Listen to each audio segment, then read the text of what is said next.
Alrighty, welcome back to the channel of Truth, Trust and Transparency. First and foremost, guys, we're knocking it down. 464 subscribers to go until the end of the year. So if you enjoy my content, hit subscribe and let me get to 2,500 by the end of the year.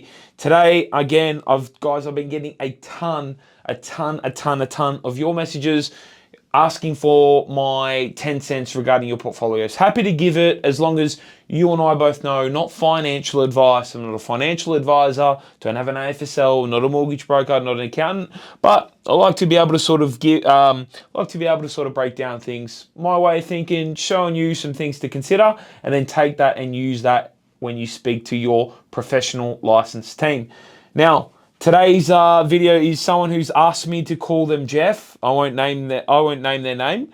Hey Dave, my name is Jeff. I've been following your YouTube channel. I've been really enjoying your viewer question series, and it's making me think about the bigger picture. I'm currently a PhD student with a total annual income of 57 grand. My primary focus is on becoming a scientific researcher, meaning I currently work 80-hour weeks towards that goal, which unfortunately makes intense options like property development unfeasible due to my lack of time for self-education. Although I've been lucky that my parents have given me a head start. My first property one, bought by my parents in 2015 for $565,000, now valued at $1.25 million. Has been interest only. I purchased a second property purchase number 2, at the end of 2024 for $440K, now worth $530. Use that with a loan under $220K borrowed loan and $220K from the equity of this property. So we've got the two $220K loans there. I plan to purchase a third property by the end of the year of 2025 for approximately 500 grand, using 300K borrowed under your name and using a 200K deposit from another generous equity release for your parents. You make internal repayments to my parents for the equity they provided, so I leveraged to the max, kind of risky. My expected income post PhD should increase to about 110 grand by mid-2027, and then possibly about 140 grand 3 years after that. Given my circumstances, I want to take on what is most feasible way to achieve 250 grand in annual passive income within 10 years, or what is the maximum annual income I could realistically achieve in 10 years. Should I do anything differently? What is the best way moving forward? Cheers, and hope you keep awesome content coming. 2 questions, 2 general thoughts off the back of that. One, and I always say this to people, you need to remember, and the way that I look at it, especially at the moment, last couple of months, making these videos every single day. I'm in the office now, it's 7:30 p.m. This video will go late. I'll edit this now, and this video will go live later tonight. And if you don't believe me, there's today's day and date. I don't know if that camera's picking that up. I'm going to show you, so you know I'm making these live for you guys. And it's the example I want to give you. 7:37, I think. It's my resting heart rate at, oh, it went off. Anyway, the example I wanted to make out of that is that you need to remember that your life is lived in seasons. Some seasons are hard, some seasons are easy, some seasons you're not going to have money, some seasons you're going to feel rich. And if you look back on your last couple of years of life, you'll realize and be able to see that there are many seasons. I see this as a season of hard work. I see this as a season of hard work until the end of the year, and I know next year with my developments and the content that I'm going to be producing around that, next year is going to be my year of having fun, a couple of those really big projects settling, and there being some really nice income off the back of that. So again, I live my life in seasons. I think you should too. You need to remember, we need to crawl before we can walk. You're on 57K here. So the most important part is that you're not trying to crawl, run before you can walk. $57,000 is an extremely low income, especially after tax. It's about 48 grand.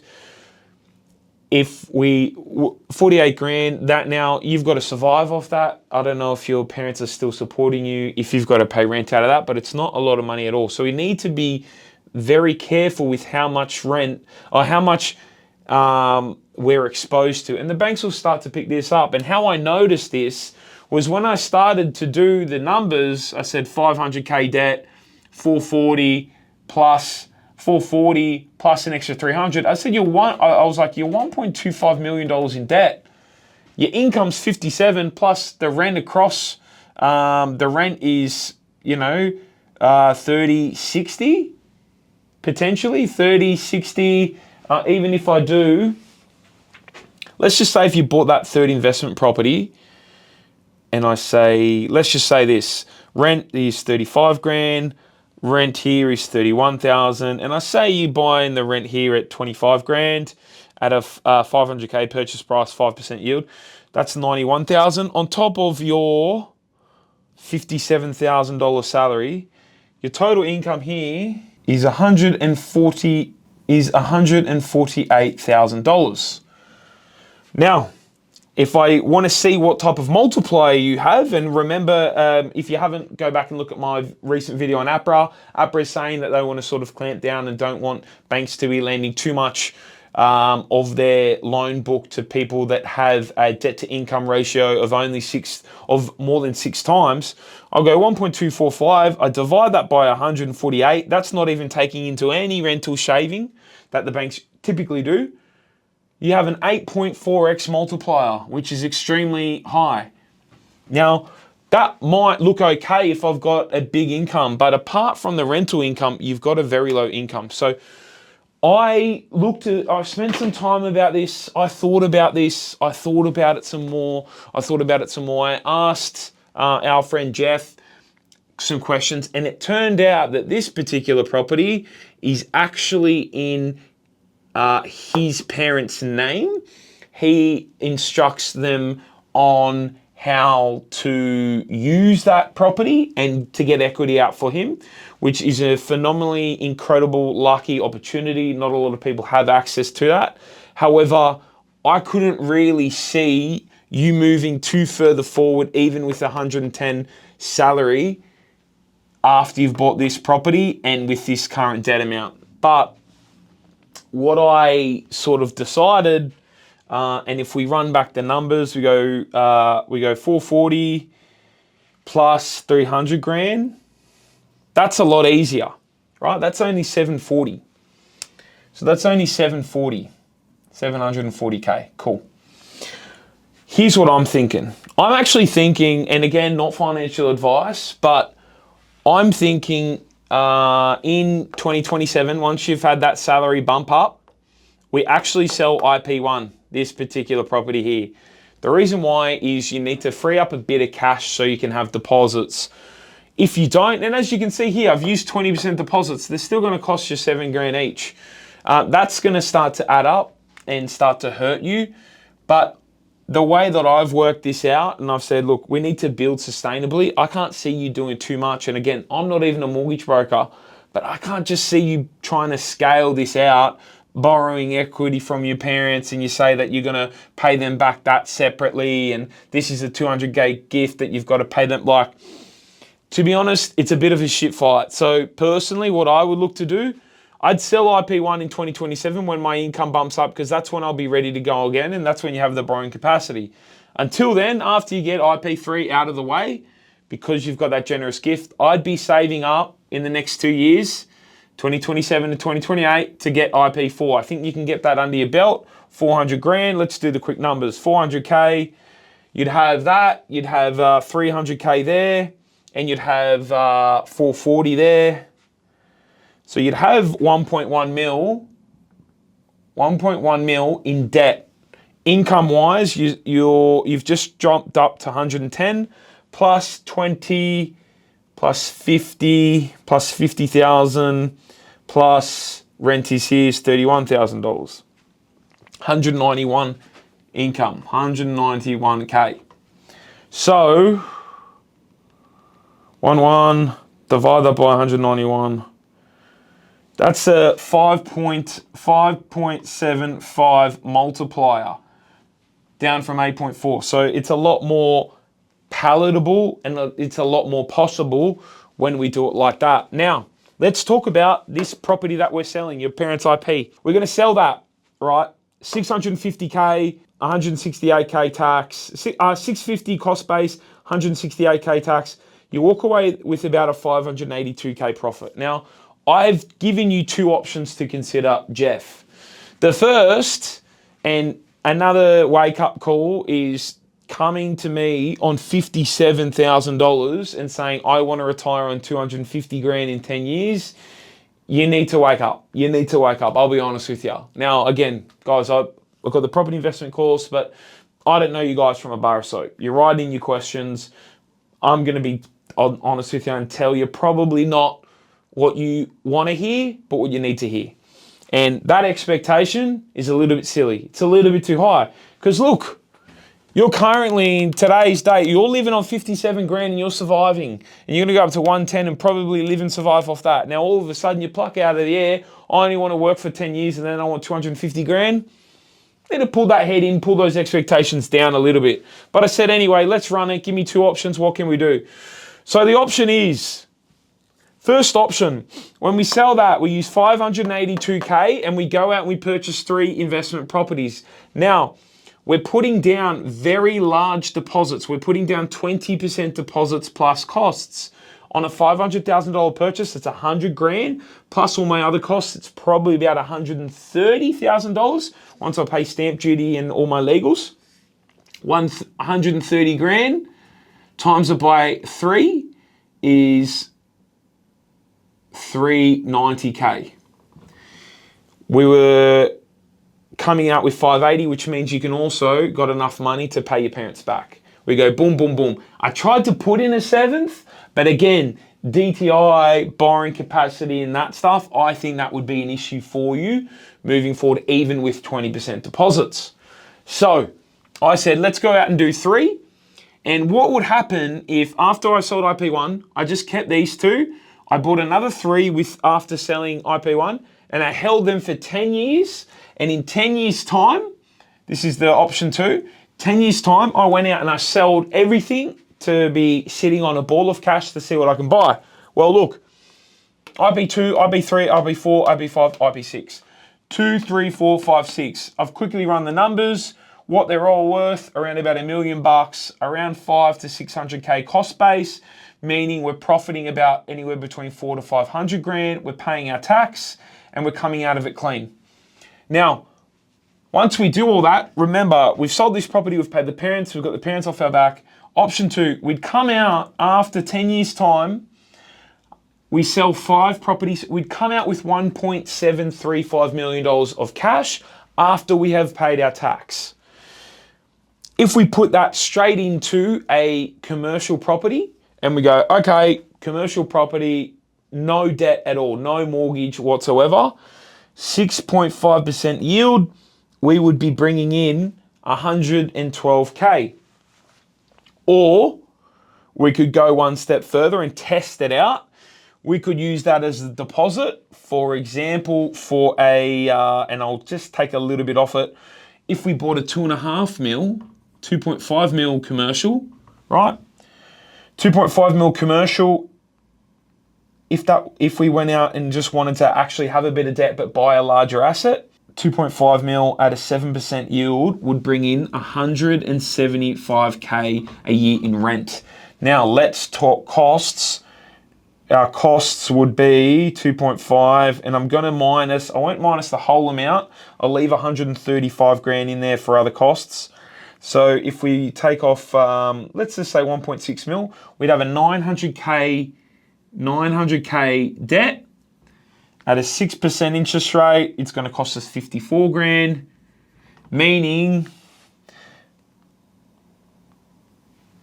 121. There you go. So, couple of options. One, you go out and buy a commercial property outright full for 1.735. If it's yielding 6.5%, you'll bring in $112,000 per year in 10 years' time. That's if you sell your whole portfolio down, you own one property. Or if you go, look, Dave, I don't mind. I'll sit on a little bit of a mortgage, 900 grand. We use 1.735. We use 130 for stamps and all those sorts of buying costs.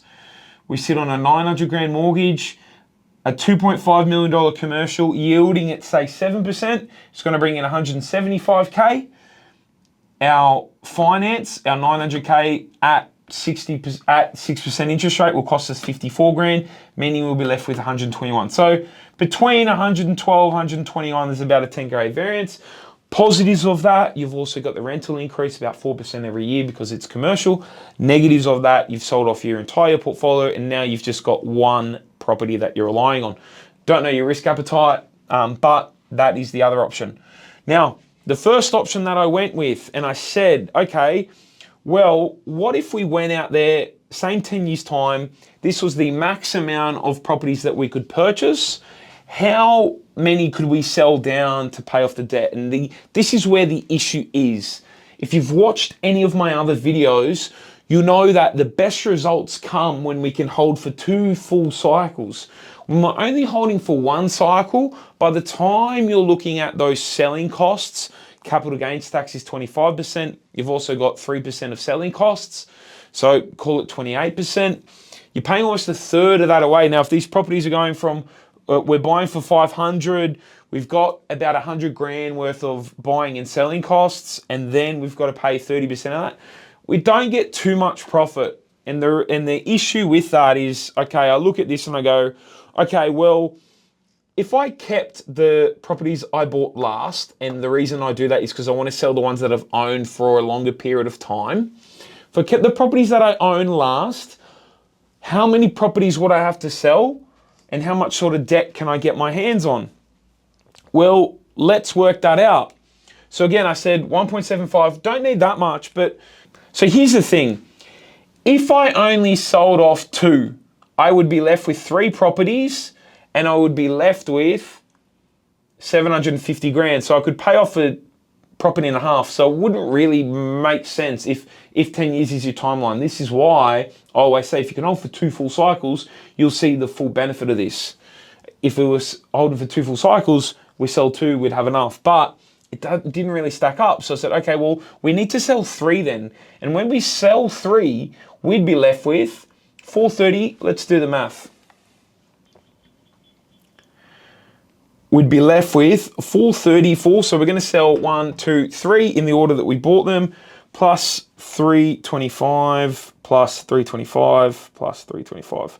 So we'd be left with 1.4 million bucks, $1.4 million after tax if we sold 3 properties. We'd then be sitting on 2 properties with only 800K mortgage.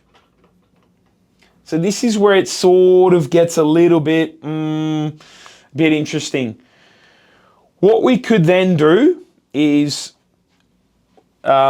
we then have enough money. If we sold 3, 1, 2, 3, we sold off 3, we'd have enough to pay off both mortgages, which is 800K, and then we'd have 500K left over. 500K. With that 500K, we're looking at 2 granny flats at 250K each. Okay, decent price, especially in 10 years' time with inflation. So option 1, this is what would happen. And sorry, I've got to change this. So let's work out the numbers. So we'd keep IP5 and IP6. Again, the rents would go from 25 with 4% increases over 10 years up to $35,000 each. That's 70 grand. Now we know with land tax, council rates and all that, these properties will cost us 10 grand a year to own each. Now on top of that, we'll have the granny flat income, which will be about 30 grand, and the depreciation will cover the costs of those dwellings. So what we'll actually have is we'll have $60,000 of income from the granny flats, plus we'll have $25,000 per house. Now that's $35,000 minus the $10,000 in costs. So we'll have $50,000, meaning we'll have $110K of income. So it gets us to pretty much the same spot, 110, halfway to your goal because it was a little bit unrealistic. What is the pros of this property? Well, technically, these properties are now worth $1 million each. So these properties are now worth, they'd be worth $1 million each in 10 years' time, plus the granny flats. So they'd be worth $1.2 million each. Times it by 2, they'd be worth $2.4 million asset base that you have. If you pick the first option, you only obviously have an asset worth 1.7. So ideally, you kind of like this part here, because if one of these goes empty, you only lose 25% of your rental income. This asset goes empty, you lose 100%. Now, obviously, if you scale into the larger option, it then becomes equal, and you need to have a think about, okay, do I want 10 grand extra income and the ease of commercial, one tenant, they pay outgoings, or do I want the flexibility of having 4 different rental income streams and a bit of flexibility there? I'm not going to tell you which one I think is right and which one is wrong. Everyone's going to make their mind up and have different opinions around that. But that's kind of, Jeff, where I can get you to in 10 years' time. And I think if you were to leave it again, like assumption is if you're studying, you're researching, you're doing PhD, you might be quite young, you might be 20s or 30s, I don't know. So you might have an extra decade to leave. And if you do, you would see these results be so much better. You'd have to sell less, you'd have more money in profit because the properties have doubled again. Remember, when you compound growth, guys, all right, over time, break it up into 3 decades. The first, the second, and the third. You will make the most of your money in this section here. That's probably a good idea for a video I can run through. But you will make most of your money in this third decade. First 10 years, second 10 years, third 10 years. So if you're only selling after here, you're missing out on all these gains here. Just something to think about. That's why I say, as a minimum, see if you can hold for 2 cycles. If you're holding for a 3rd cycle, shit's gonna go through the roof. Imagine, these all double from 1 million to 2, then 2 million to 4. They're worth 4 million bucks. You sell one, you pay off the rest of the entire portfolio. That's the benefit of it. But apart from that, people want their cake and want to eat it too. You can't always have that, Jeff. 10 years time, 2 options, probably about 100, 110 grand. Pick your poison in terms of resi, more addresses, a little bit more churn, or commercial and single stake in the sand. Guys, if you've got value from this, I would really appreciate it. Hit subscribe. And as always, I will see you tomorrow. I have only got like 29 days left of doing these. So if you send me a message, I'm going to try get to all of them. I probably got more than 30. So I'm just picking the good ones now. Get through these by the end of the year. And then next year, I'm not going to be doing daily posts. So if you have any questions, send them through to me now. And yeah, appreciate you guys watching as always. I'll see you tomorrow.